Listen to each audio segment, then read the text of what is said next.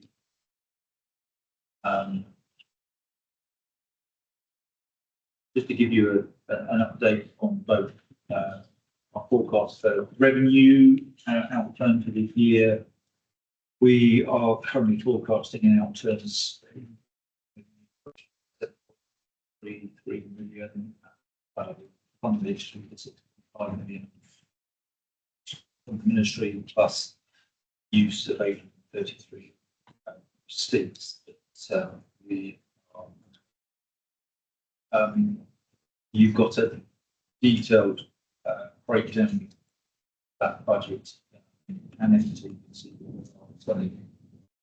small underspending, but largely absorbed.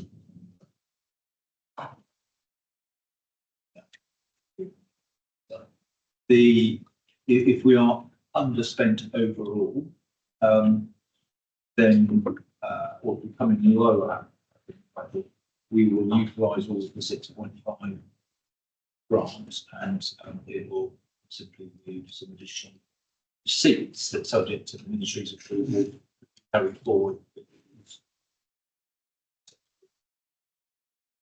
So generally, pretty much on track then with Ardell. And on the capital side, our outturn forecast this quarter, we will be at 18.9 million. And as you can see, that's funded by 11.6 from troops and 2 from capital receipts. So you've got some on the details of but that's the essence of it, and to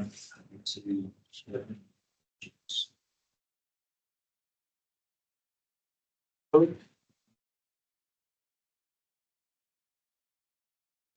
suppose the only question here is around, in previous years, whilst trying to maintain a robust outturn forecast, we have continued to undersell that number when it comes to year end. So I'm just wondering what sort of quantification analysis we have done in terms of applying overlays against that outturn estimate to make sure that we do get to the end of March that we're as near as possible to what we're forecasting. Yeah. Well, strangely, this quarter our analysis suggests that we were actually going up. There's been some additional expenditure, I think, which has come through in central an earlier forecast. Yes. So yeah, we're confident that we'll get that. Probably more confidence than I have been in previous. Thank you very much. In that case, I think, James, correct me. We're done with part 1. We are. Yeah. And so the recording will be turned off now. Thank you very much.